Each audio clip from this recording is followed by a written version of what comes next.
In today's video, I'm going to teach you how to cancel an appointment on Calendly. Canceling appointments is a simple process, but it's important to ensure you do it correctly so there won't be any confusion later.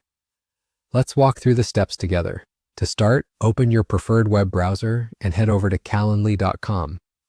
Once you're on the Calendly homepage, look to the top right corner of the page and click on the Login button.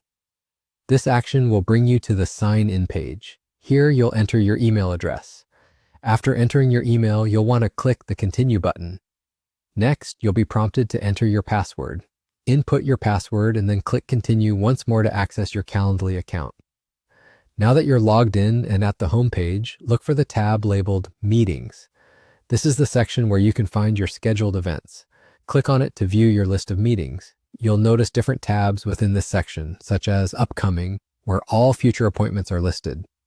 This is where you'll locate the meeting you wish to cancel. Take your time to scroll through the list of upcoming meetings and carefully select the appointment you need to cancel. Click on that particular meeting to open its details. Within the meeting details, you will see an option to cancel. Click on this. At this point, Calendly provides you with an option to add a reason for the cancellation. While it's optional, including a reason can be helpful for the person you're meeting with. It adds a personal touch and maintains clarity and professionalism.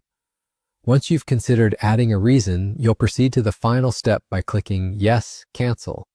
By confirming this step, the meeting will officially be removed from your schedule. Typically, an email notification will be sent to both you and the other party involved, indicating the meeting has been canceled. And that's it.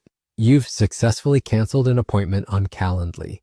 Keep in mind that if you're canceling an appointment too close to the scheduled time, it's always courteous to follow up with a personal message or email. This ensures open communication and expresses your apologies for any inconvenience caused. Thank you for joining me today, and I hope this guide has helped you navigate the appointment cancellation process on Calendly with ease.